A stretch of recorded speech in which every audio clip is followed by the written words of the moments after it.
The comparative form for adjectives shows the difference between two things.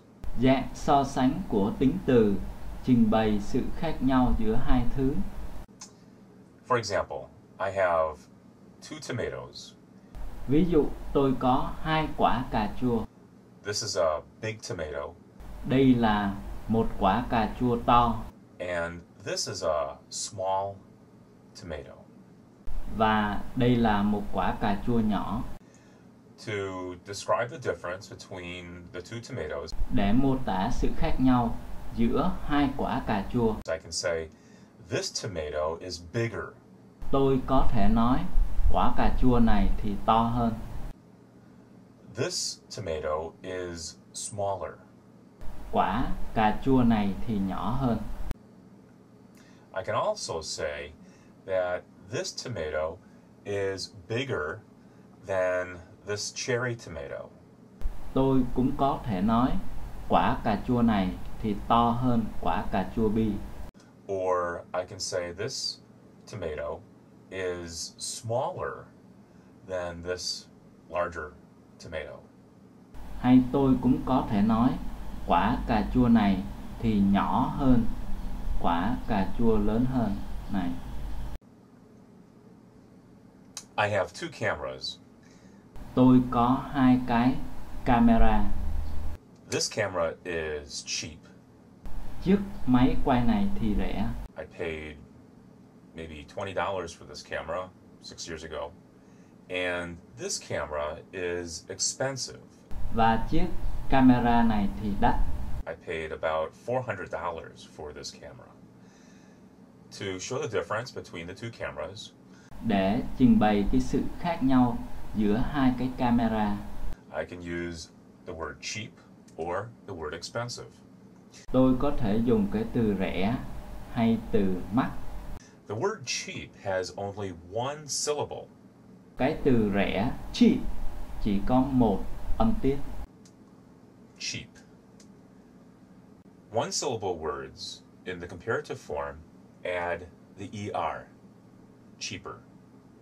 Từ có một âm tiết ở dạng so sánh, thêm ia. Expensive has 3 syllables. Expensive.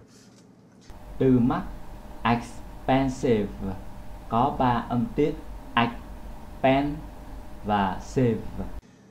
With words that are 2 syllables or longer, you have to use the word more. Với những từ có 2 âm tiết hoặc nhiều hơn 2 âm tiết thì bạn phải dùng từ more. More expensive.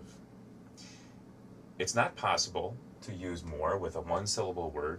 You can't say more cheap. And you really should not say more cheaper, although sometimes you'll hear that in American English. Many Americans make mistakes with the comparative form.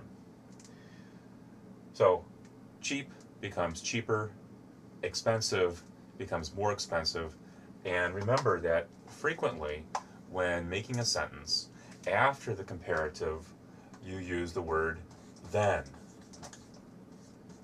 Các bạn nên nhớ rằng thường thì người ta sử dụng cái từ than sau những cái tính từ so sánh.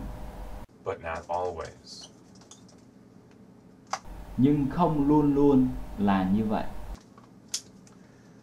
This camera is more expensive than this camera. Chiếc máy quay này thì mắc hơn chiếc máy quay này. Or I can say that this camera is cheaper than this camera. Hay tôi có thể nói chiếc camera này thì rẻ hơn chiếc camera này. Những luật lệ cho dạng so sánh. There are 3 possibilities that an adjective can take in the comparative form. Có 3 cái khả năng là một tính từ có thể có cái dạng so sánh. If there's just one syllable, for example, big or small, or I can use old, then you add an er. Đối với những tính từ có một âm tiết thì chúng ta thêm vào er. On a word like big, because there's a vowel in front of the consonant at the end, you have to double the consonant. Big becomes bigger using two G's. Đối với những tính từ có phiên âm kết thúc bằng một phụ âm và trước cái phụ âm đó là một nguyên âm thì chúng ta phải nhân đôi cái phụ âm đó. Ví dụ big sẽ trở thành là bigger. Noisy is two syllables, but it ends in a Y. So to make the comparative form, you have to change this Y to an I, and it sounds like this.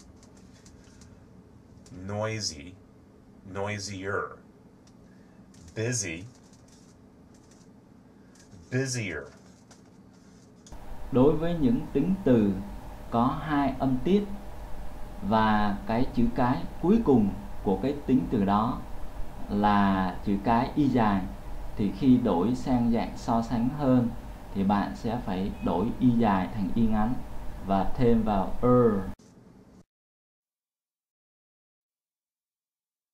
Đối với những tính từ có hai âm tiết và không kết thúc bằng một chữ cái y dài thì bạn phải sử dụng more trước tính từ đó.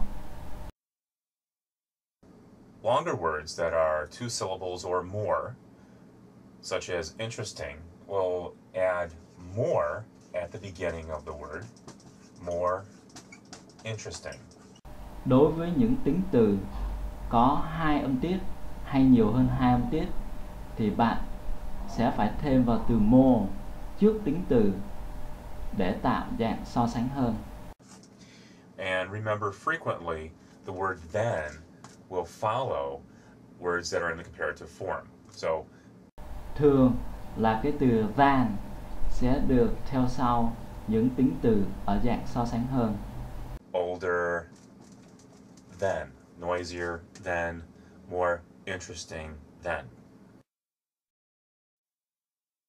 Một số cái tính từ bất quy tắc không theo sau những cái luật này. There are also some irregular adjectives that don't follow these examples. A word like good in the comparative form is better. This movie is better than the one we saw last week. Cái bộ phim này thì hay hơn cái bộ phim mà chúng ta đã xem tuần trước. And the word bad in the comparative form is worse. A hamburger is worse for you than a salad. And of course, there are always exceptions to the rules that I've just explained. Và đương nhiên là sẽ có những cái tính từ mà nó không tuân theo những cái luật lệ mà chúng ta vừa học. A word like fun is only one syllable, but you can't say funner. You say more fun.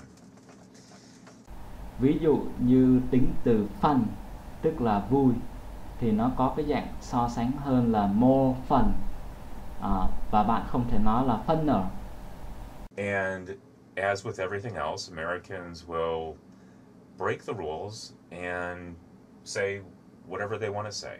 So you will hear some people say funner, and you will hear some people say more big instead of bigger.